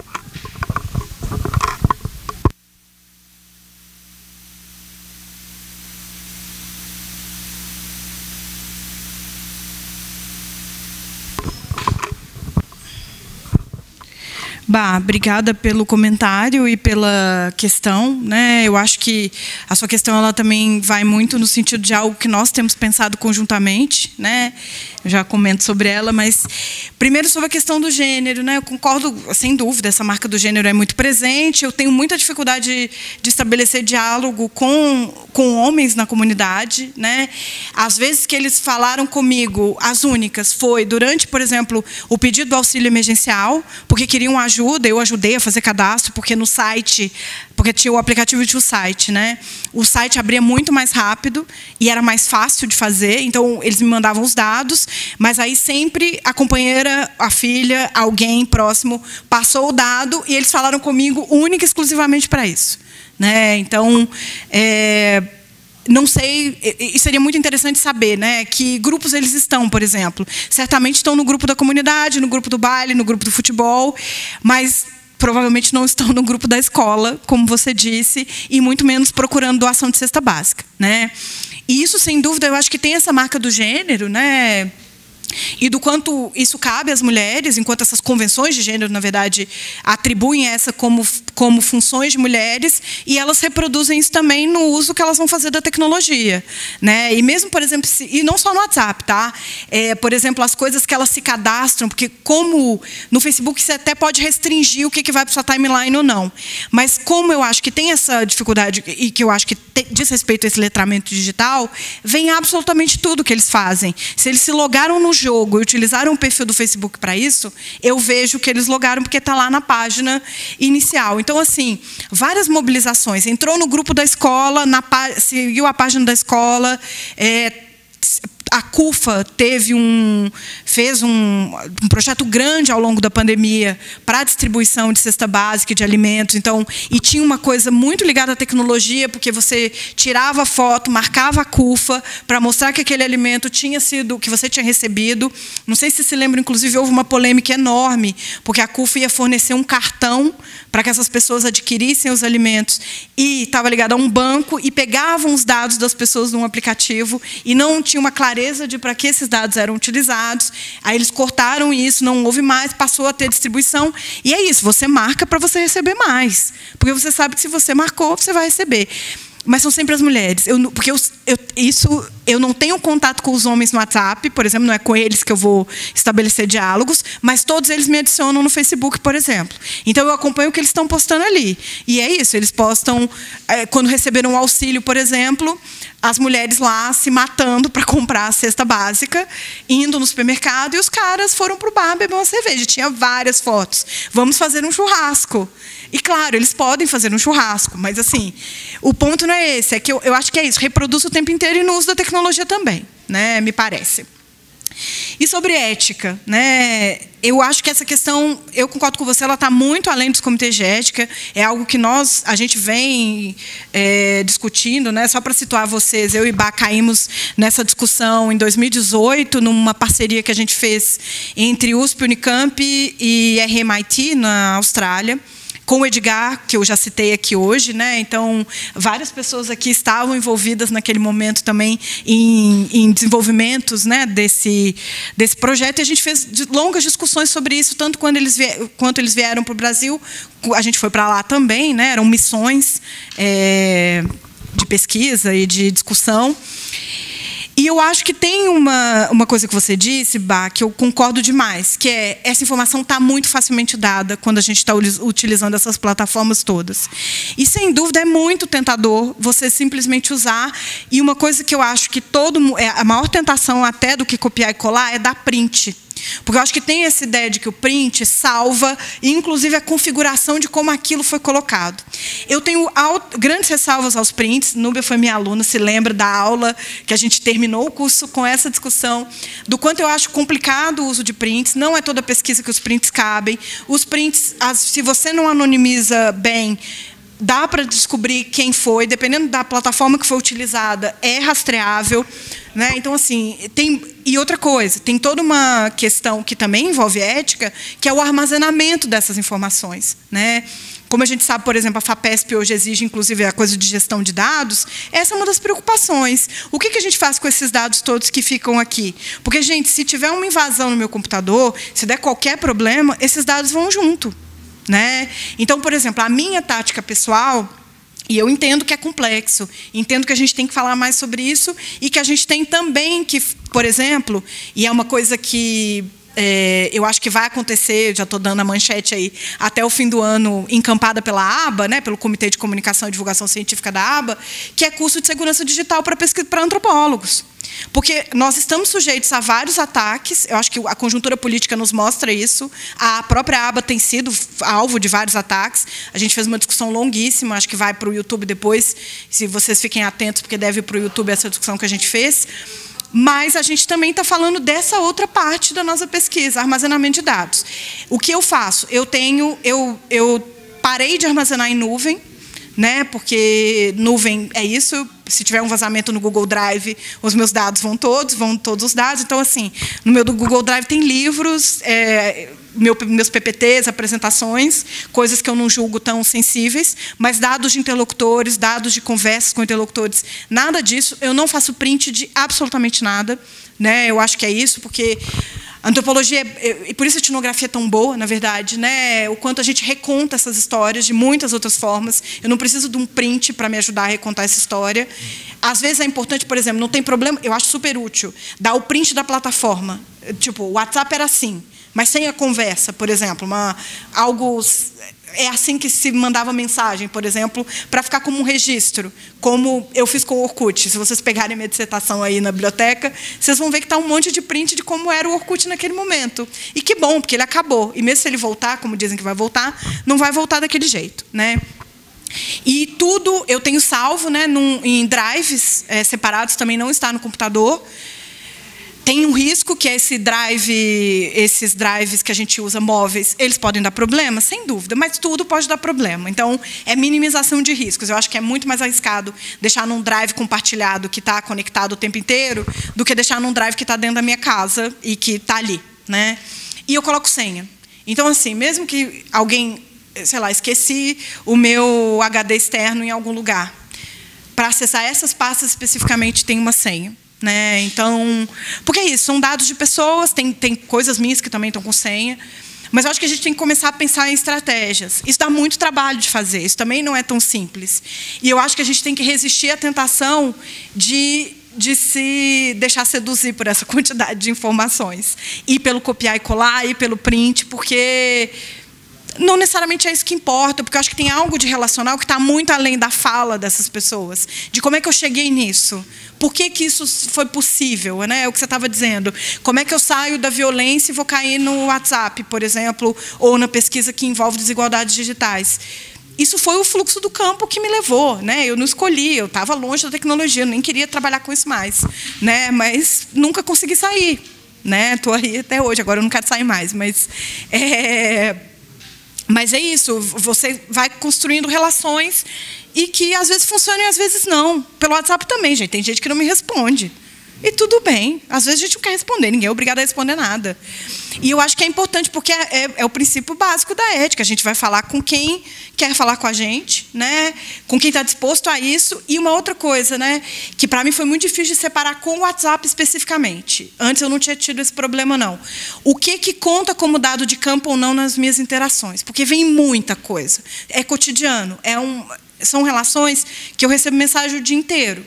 O que pode ir para a pesquisa e o que não pode? Porque não necessariamente o consentimento foi dado para absolutamente tudo que está nessa conversa de WhatsApp, né?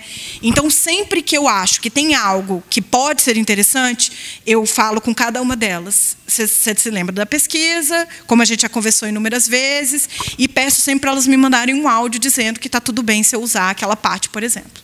Porque é muito tentador usar tudo, gente. Chegam coisas que eu nem estava esperando, imagina. Talvez os melhores dados eu nunca usei.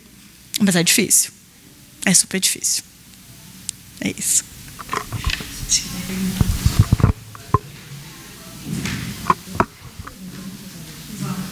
Gente, vamos fazer um bloco?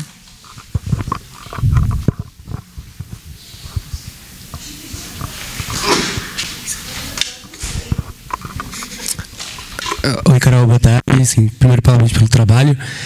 Eu fiquei pensando duas coisas, assim, que eu não sei se é muito relevante, mas que com a apresentação toda eu fiquei pensando. Primeiro ponto é que você mostrou primeiro aqueles dados sobre classe, né? Assim, a diferença de classe. E aí, bom, na tua experiência de pesquisa, isso é meio óbvio, mas você comentou um pouco sobre os usos, né, do WhatsApp, você está pesquisando, mas eu fico pensando, tipo, se o WhatsApp também assume essa centralidade em outros grupos, né? Como é que você consegue perceber essa mudança, né, de uso e tudo mais. E aí um outro ponto que também eu estava pensando ali atrás, é que você falou, que, pelo que eu entendi também, desculpa se eu perdi essa parte, mas você começou a pesquisar antes da pandemia e que depois que veio, né, tudo que veio, que a gente ainda está passando. E a minha pergunta, que é meio também... meio que, não sei se é profética, mas é uma ideia de pensar o que poderia ter sido se não tivesse a pandemia, se o WhatsApp assumiria essa centralidade ou se teria esse destaque que ganhou. Porque eu penso, talvez baseado em nada, que o que aconteceu é que a gente começou a usar mais pelas condições, né? Então isso acaba que foi desenhando para você dessa forma, mas se não tivesse sido, né? Será que o WhatsApp ele continuaria assumindo essa posição? Será que a gente tem... enfim, o que a gente pode pensar a partir disso? Mais alguma pergunta?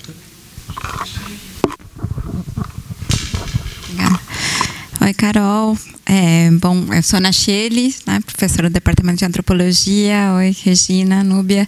Enfim, um prazer te ouvir, né?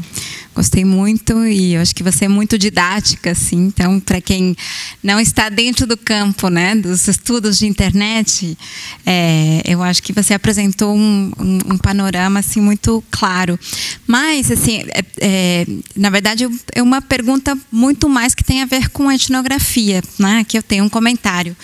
E aí, né, vou enganchar um pouquinho porque eu fui obrigada, na verdade, a fazer uma reflexão também do meu campo no contexto da pandemia, e apresentei um textinho quando eu estava fazendo o pós-doc aqui fora, né, na França, que pensando justamente, o título era O que a pandemia fez à etnografia.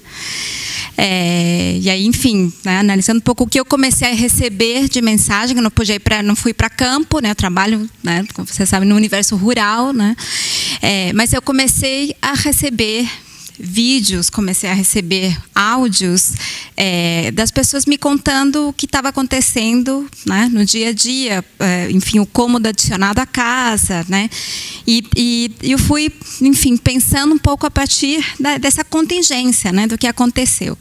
Então, pensando nisso, e aí eu fiz uma reflexão dialogando com Mauro Almeida, em um texto maravilhoso do Mauro Almeida, que chama Etnografia em Tempos de Guerra, onde ele vai discutir, né, um pouco pensar o que a guerra fez com a etnografia. Então, a minha pergunta, né, um pouco ali também pensando nessa, né, a reflexão que eu tive que fazer também, né, um pouco jogando de novo a questão. Você já mostrou aqui várias coisas, mas eu acho que dialoga com o que o colega aqui falou, mas de uma maneira mais ampla. O que essa pandemia fez com esses né, estudos também que você já faz tempo, né, acompanhando a etnografia digital, mas com etnografia, né, de maneira um pouco mais ampla. Enfim, te ouvi um pouquinho.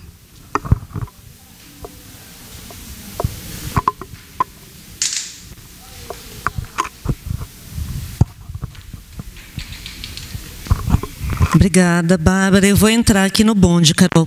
Você falou de tópicos super avançados em metodologia e ética, mas eu quero falar de umas coisas básicas, né? Porque a gente tem vários projetos de pesquisa acontecendo, né? E pensando essa coisa da fome, né? Dos auxílios e também da construção de ativismo na internet, de colaboração, né? Da luta, né? De vários setores que são muito vulnerabilizados acontecendo via WhatsApp, né? E aí eu fico pensando assim, primeiro, né? Como é que formaliza do ponto de vista da ética em pesquisa, né?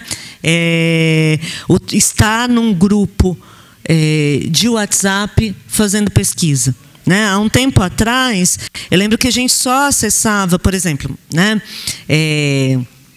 Setor ou mesmo no ativismo, né? As pessoas trans, por conta de sua precariedade, da falta de acesso, via grupo de WhatsApp, né?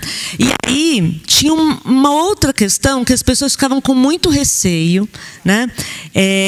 De que ali estava a informação mais íntima, porque isso de você se fazer acompanhar no cotidiano, né, por um grupo ou por um interlocutor específico, né, via WhatsApp, vai produzindo essa construção, né, de um acompanhamento da intimidade cotidiana que faz com que as pessoas falem mais coisas, assim como vinham te contar, né?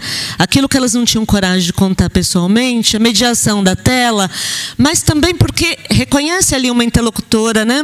Tem esse reconhecimento da interlocução, do companheirismo, né? E pensando também, né, em outros contextos, na psicanálise tem se discutido muito, né, como é que foi isso na pandemia, dos atendimentos mediados por tela, inclusive com psicanalistas que não eram conhecidos, né? Você não conhecia anteriormente, você fazia lá um processo de construção de intimidade muito rápido, né? Isso tem a ver com pandemia, mas não necessariamente, né? Porque para alguns grupos isso é muito anterior à epidemia, à pandemia, desculpa. E a outra coisa, Carol, é que você falou lá do Golden Shower, né? E de como o acesso à pornografia, a mobilização de pânico moral, né? E eu fiquei pensando como esses pânicos morais, né, circulam a esse ambiente de produção de intimidade, ligando os pontinhos que você também já ligou, né? De que tem produção de intimidade e de credibilidade, como tem aí possibilidades de negócios e possibilidades de difusão, do ponto de vista de ideias políticas, né? E aí eu fiquei me perguntando se você tem alguma pista via WhatsApp ou de algo que tenha aparecido aí, para lidar com uma ansiedade, né, que aparece muito para a gente quando pensa em política hoje, que é essa relação entre classe e geração, e como é que tem esse aumento do conservadorismo entre jovens, né, pessoas muito jovens. Enfim, não sei se apareceu alguma coisa no teu campo, mas é uma curiosidade que eu não consegui deixar quieta. Tá. Bom, vamos lá. Primeiro, o WhatsApp em outros públicos, né? Você não falou seu nome. Denilson. Então, Denilson, eu acho, na verdade, e acho que a gente pode quase concordar todo mundo, que, na verdade, ele se tornou muito central para as relações que nós todos estabelecemos. Não é à toa a quantidade absurda de pessoas utilizando o WhatsApp. 147 milhões é muita coisa, né? Pensando que deve ter uns bots no meio desse dado aí, porque você tem um número geral, né? Você não consegue discernir o que é o quê. Essa é uma dificuldade, exatamente pela suposta criptografia que existe. Mas eu acho que tem alguns usos que são muito semelhantes. Por exemplo, isso de estar no grupo de família. Né? Eu acho que, e mesmo lendo os estudos que tem na área de sociologia e antropologia sobre esses trabalhos no México, como eu citei na Argentina, parece muito. Só que eu acho que começam a ter usos muito específicos de cada público. Né? Por exemplo, se eu for falar com a minha avó, que começou a usar o WhatsApp há pouco tempo, que também foi durante a pandemia, porque ela estava sozinha, não podia ver ninguém, ela vai dizer que ela usa basicamente para falar com a família, ou para receber coisas da igreja, por exemplo. Né? Eu acho que aí vão tendo cortes que dizem respeito ao contexto em que essas pessoas que estão usando estão. Né? Por exemplo, eu tenho interlocutoras, gente, que estão... Eu não sei como elas conseguem, porque nem eu tenho essa quantidade. E ela contou para me dizer, porque um dia eu perguntei numa conversa, que ela está em 180 grupos de WhatsApp. Como é que alguém pode estar em 180 grupos de WhatsApp? E ela, depois, né, eu fui... Agora... Voltei a ir presencialmente, ainda pouco, mas voltei a ir, e eu falei, me mostra. Aí ela mostrou, uma quantidade absurda de mensagens, assim, sei lá. Tem grupo que ela não abre há sei lá quanto tempo, tem 1000 mensagens. Ela não vai abrir nunca, não vai ler nunca, né? Então, assim, também tem isso, né? Um fluxo muito grande. E eu acho que depende de cada público. Para mim, seria inimaginável ter 180 grupos de WhatsApp. Em relação a se a pandemia muda, sem dúvida. Eu acho que ela faz com que mais pessoas entrem no WhatsApp. Inclusive, gente que se recusou, porque a gente tem um nome, inclusive, que foi dado, são os refusers da tecnologia. É gente que não quer saber da tecnologia e que estava usando telefone analógico, celular analógico até hoje. Né? Porque é possível. O chip está ali, você continua podendo fazer ligações. Mas eu acho que é isso. Tantas operações, inclusive as estatais, né, como eu acho que deu para a gente perceber, passaram a necessitar desse uso, que as pessoas começaram a usar. E eu acho que a pandemia traz tudo isso.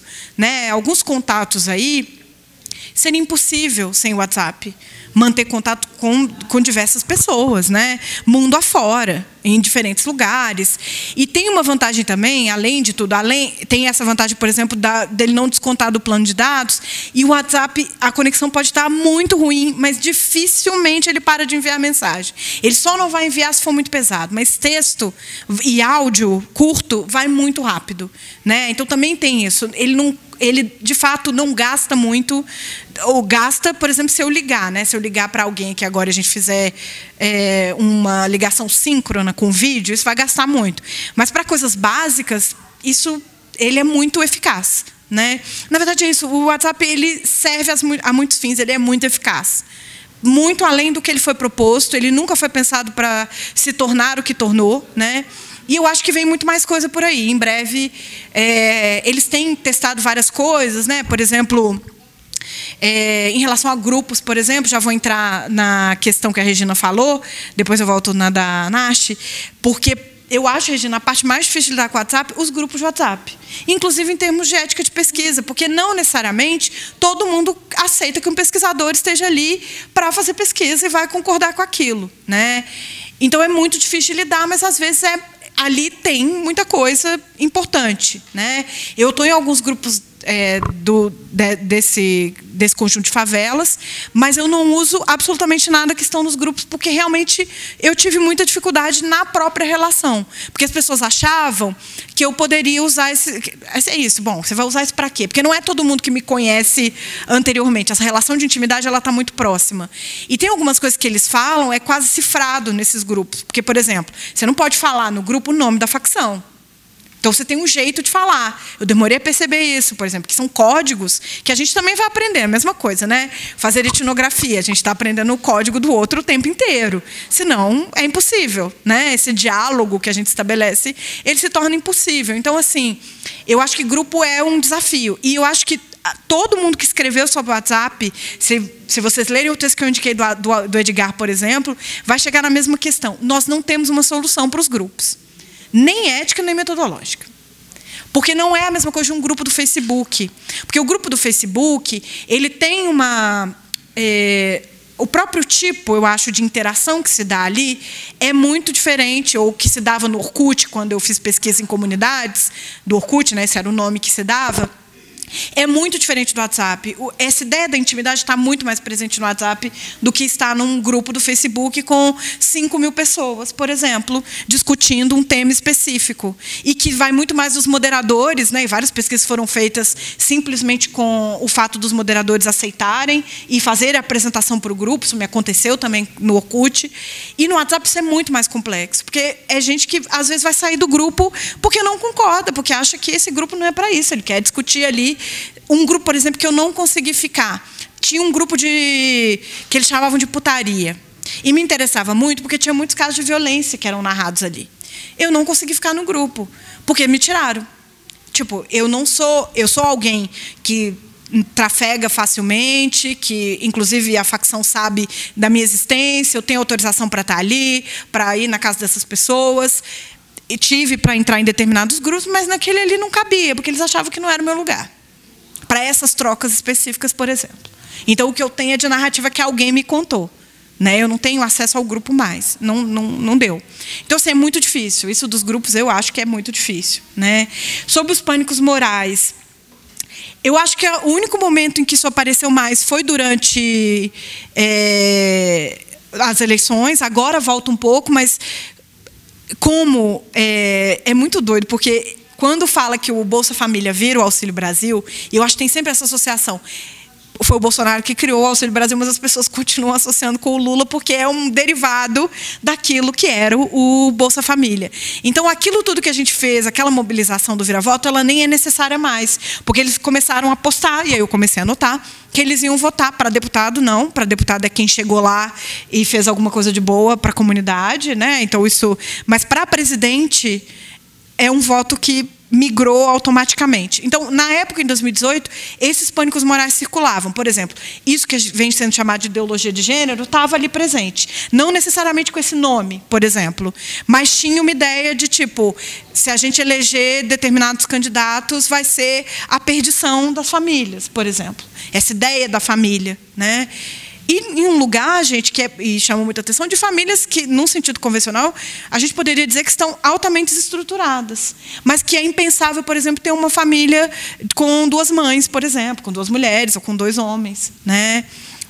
Então, foi o único momento que eu vi isso circular. Pelo menos nunca chegou mais diretamente isso. Às vezes, em postagens no Facebook, no WhatsApp não tanto. Aí sim, aí às vezes tem uma postagem, porque replicou a postagem que viu em alguma página, gostou, vamos defender a família. Tinha uma, por exemplo, que eu me lembro, que virou um meme, mas é um meme que não é um meme para nós, na verdade é ultra problemático, que é aquele da maionese. Agora você pode ser um shampoo e pode ser uma maionese, pensando nos processos de transição e nas experiências trans. Né? Esse é um, por exemplo, que foi muito compartilhado. Né, em vários dos perfis ele estava, e as pessoas rindo de verdade, agora vale tudo, então é isso, eu posso virar um ketchup, né, aí vinha todo um prosseguimento disso. E, Nash, né, eu acho que a sua pergunta é difícil, o que a pandemia fez com a etnografia? Eu acho que uma coisa, talvez, que tenha feito, primeiro, foi a gente dar atenção para a tecnologia, para quem nunca tinha dado, né? E, inclusive, os usos etnográficos que a gente pode fazer.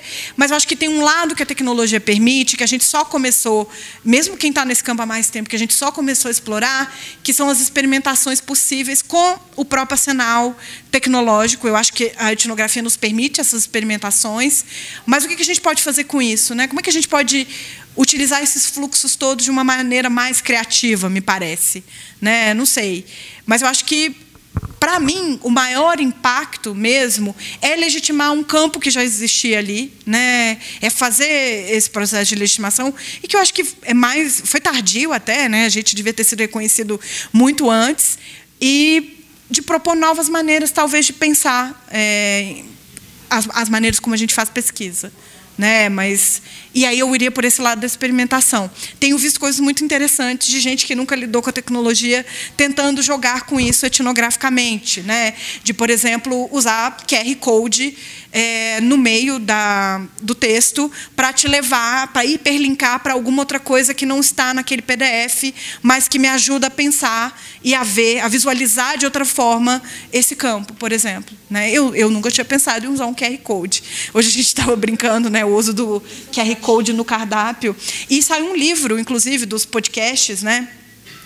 O livro inteiro tem um QR Code que abre e que você vai direto para ouvir o podcast se você nunca ouviu, por exemplo. Mas que tem gente utilizando para outros fins, né? Criar mapas, né? Então eu levo você para esse mapa a partir desse QR Code que está aqui, fazer hiperlinkado. Isso não é uma novidade, mas eu acho que agora voltou, né? De fazer textos hiperlinkados, né? E que podem ser lidos de muitas formas.